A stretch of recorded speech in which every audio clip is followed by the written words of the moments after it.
From the Scripps Studios, this is 10 News. In a matter of hours, homeless people will be shuttled into a temporary shelter in Golden Hill. Good evening, I'm Vanessa Van Hefty. It is being set up as the city operations yard at 20th and B Streets. 10 News reporter Hannah Mullins is there with the concern amid a deadly hepatitis A outbreak. The area is fenced off with barbed wire up here. It's also blocked off by another fence below. They've been setting up tents at the transitional camp area today, and they'll start by bringing in women and children tomorrow morning.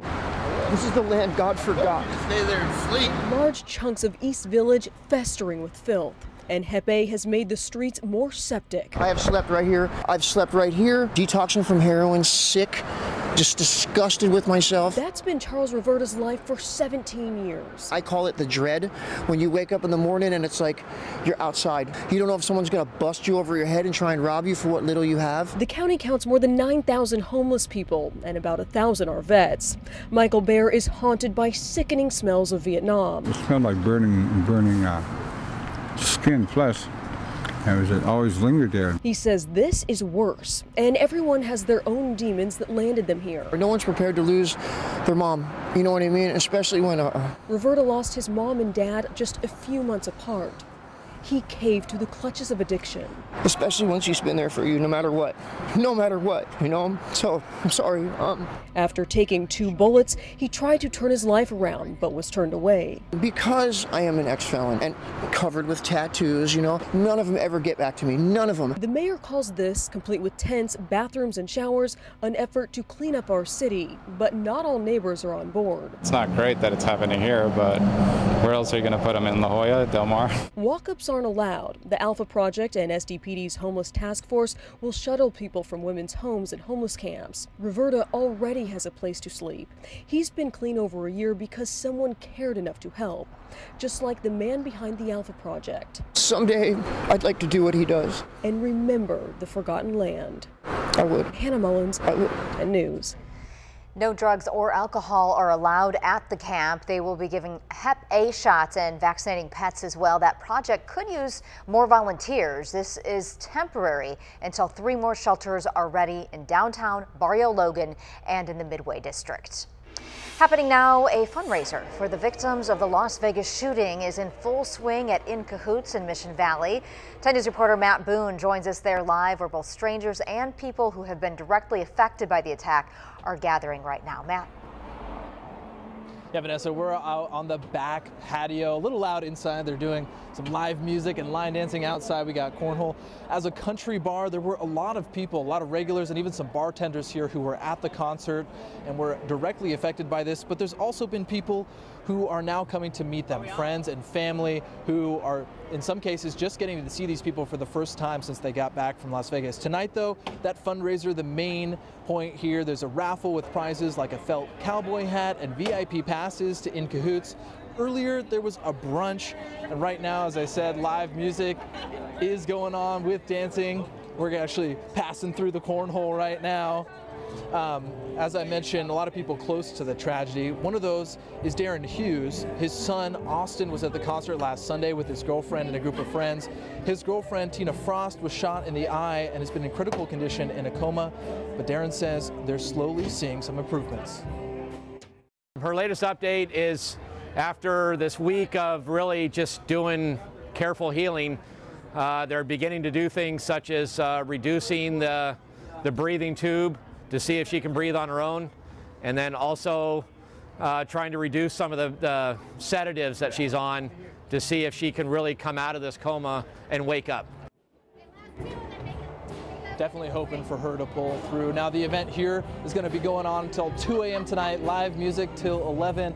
Later, coming up, we're going to bring you some interview that we did with Taylor Winston. This sign dedicated in his honor, people writing here notes of thank you. He was the Marine who stole a pickup truck during the shooting in Las Vegas and saved the lives of dozens of people. We spoke to him earlier as he reunited with friends, and we'll bring you that interview coming up later tonight. Reporting live in Mission Valley, Matt Boone, 10 News. Matt, really looking forward to that story. Thanks so much.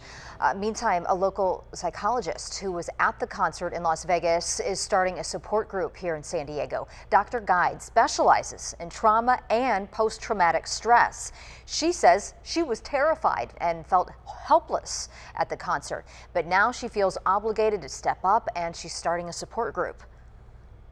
You know, long after the news passes, people will continue to suffer, and I think this is a really important time to intervene. I also plan to provide a lot of education on trauma. You know, I plan to share everything that I know about it. Dr. Guide is holding a meeting tomorrow at Incoots Dance Hall and Saloon in Mission Valley. That's where Matt is right now. It starts at 6:30 p.m. Meantime, investigators are still searching for a motive behind the deadly shooting in Las Vegas a week ago. Today, the FBI executed another new search warrant at the home of Stephen Paddock, the home that he shared with his girlfriend, Mary Lou Danley. Investigators now believe he suffered from severe mental illness. Paddock took his own life after killing 58 people and wounding nearly 500.